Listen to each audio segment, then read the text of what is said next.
Welcome to the Car Guys. This week we're saying goodbye to the Ferrari 488 GTB. Are we sad or not? Not I guess really. you'll find out.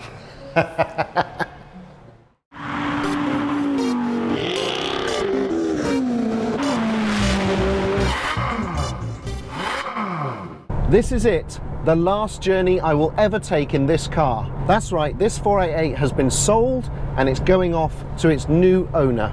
If you remember, we said that this car was going to go in order to be swapped for the new 488 Pista Spider. I'm not expecting the Pista Spider until early 2020, but I thought, well, hang on a minute, there's some space in the garage there. If I let this one go, I can possibly fill that with some things in the meantime.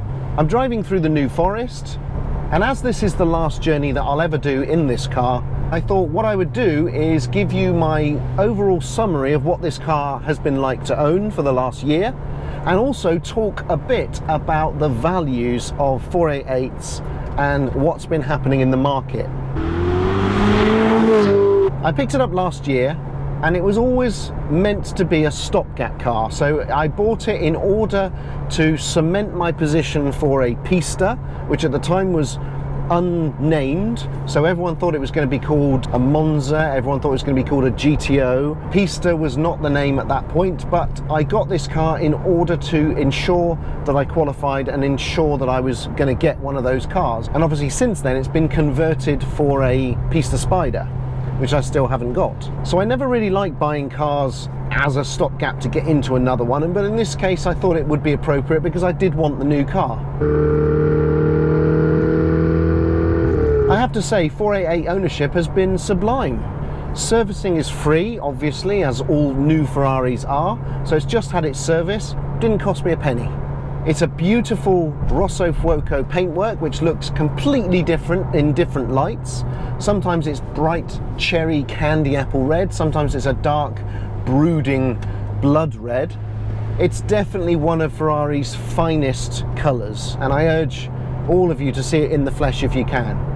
I went for a Nero Daytona roof, black contrasting roof to make it look lower, and I've actually added some Nero Daytona bits inside as well, which was needlessly expensive. But as an ownership proposition, this has no equal. It's super fast.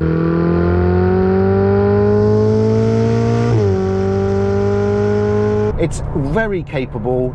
The handling, the speed. The only downside really is the fact that it doesn't have a screaming engine.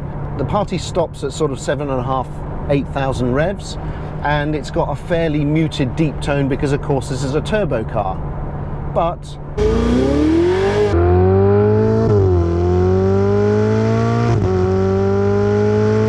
I quite like the gruff sound of it. I don't think it's that bad at all. I think it makes lots of woofs and ruffles and interesting noises as you're driving it.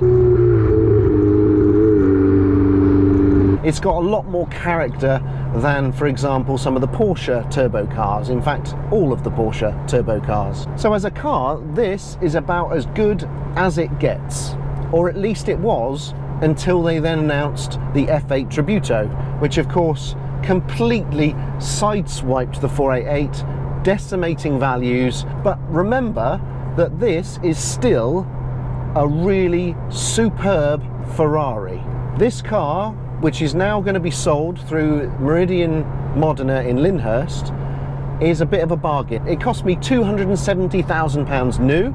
It's got the best paint, the best combination, all the right options are ticked, and yet you can probably have this car for a little over £200,000, maybe even less than that.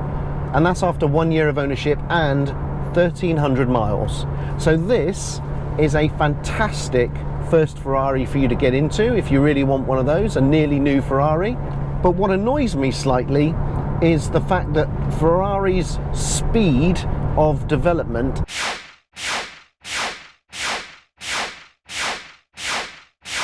is now getting up to McLaren levels.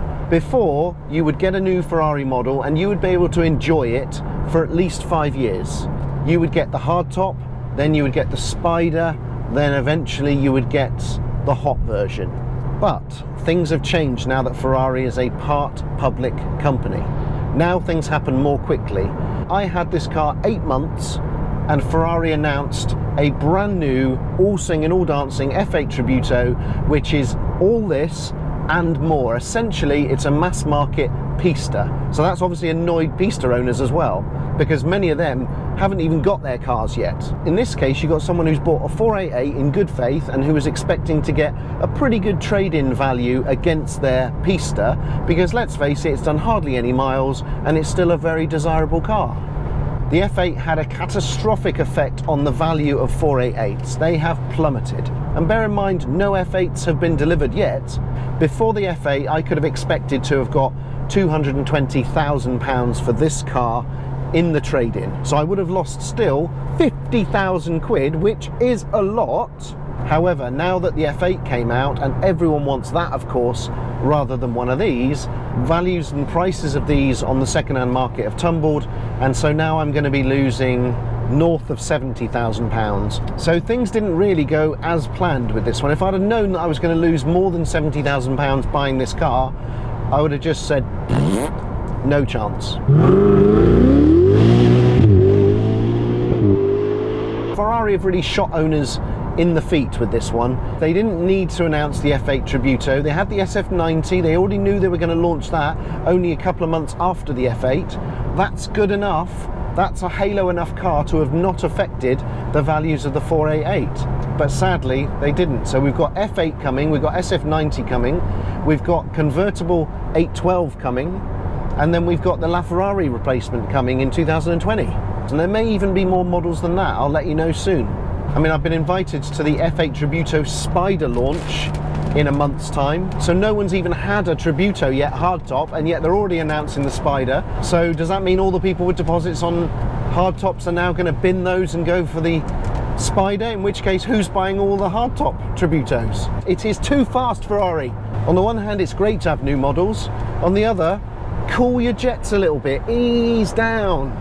Come on, let us enjoy them. It does make you think in the future, will I buy as many Ferraris? I'm not sure that I will. I mean, I'm almost considering cancelling the deposit on the F8 Tributo, because isn't the same thing going to happen? Is it not going to be just replaced straight away and I'm going to be left with a car that's not worth that much? Am I better off going back and buying older Ferraris which have got a known number produced and they've got a known history and a known market? That's definitely an option. Let's face it, a 512 TR is always on the cards. So that's kind of left a bit of a bad taste in the mouth on my 488 experience. Ferrari's got to be a bit careful.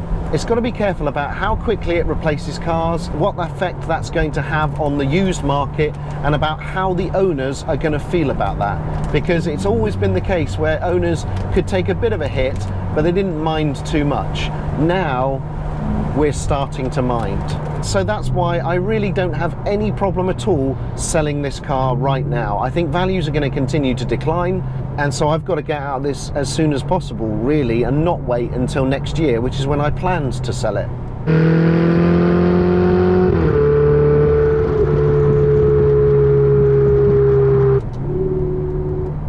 See, it's got quite a nice little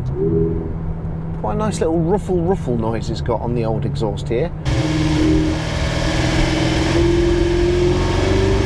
And the 488 is bonkers fast. I mean, it really is. Just imagine how fast the Tributo is and then the SF90. It's just crazy. But one thing's for sure, 488 ownership, if you can pick one up, a used 488, you have got something of a bargain, because it's incredibly well spec'd. They're fast, they're reliable, they're fun, and they're good looking. Not as good looking as the 458 in my opinion, but they're still a good looking car. So my advice would be is if you're looking for a used V8 Ferrari, my first thought would always be 458, because it's the last naturally aspirated V8 Ferrari ever made, and they look better and they sound better. But if you're looking for something where you don't have to worry about the ownership, where it's just going to work all the time and wow people and blow your socks off, this is a good buy. There's nothing better right now. So now it's time to take this to Meridien Modena, which is who I've sold it to.